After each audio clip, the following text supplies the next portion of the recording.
Hey everyone, this is Eli James. Thanks for joining me for another episode of Dialect Lessons in 60 Seconds. And today I want to try something new, how to speak post-Brexit British. As we all know, the UK is getting ready to leave the European Union very soon, and I think this is going to affect how people speak all across the UK.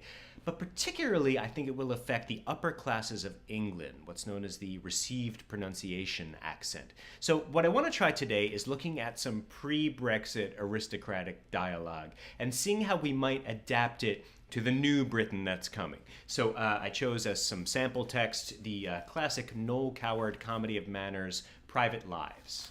Let's take a look. I think you're being a little unkind. No, I don't mean to be. I was only wondering what was going on inside your mind. What your plans are, really. Plans? Apart from loving me and all that, you must have plans. I haven't the faintest idea what you're talking about. Okay, so you might have noticed there that the vowel sounds are quite clipped because the mouth space stays pretty closed throughout. So now what I want to try is looking at some post-Brexit adaptation of this dialogue, and there's a few ways this could go. First, let's try how to speak no-deal Brexit British. Okay, let's take a look. I think you're being a little unkind. What does it matter? We're living in a McDonald's toilet, for God's sake! I was only wondering what was going on inside your mind. What your plans are, really. Plans? Are you mad?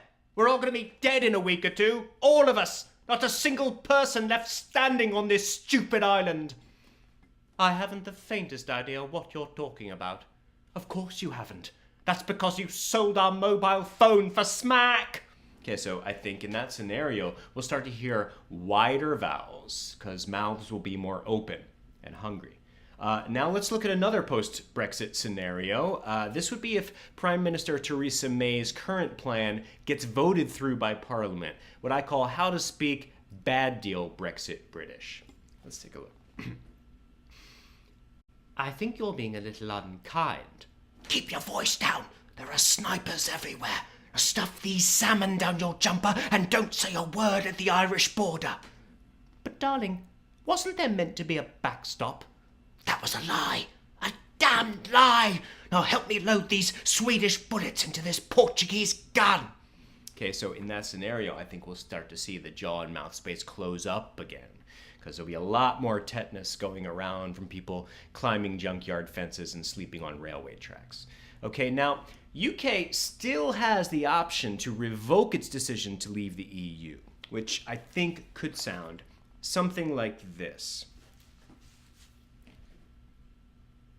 We're so frightfully sorry. Okay, that's it for this episode of Dialect Lessons in 60 Seconds. Thanks for joining me. If you have any suggestions whatsoever, please hit me up. Particularly if you have any tips on how to get to the UK after they inevitably ban all travel going in and out. Okay, thanks a lot. See you next time.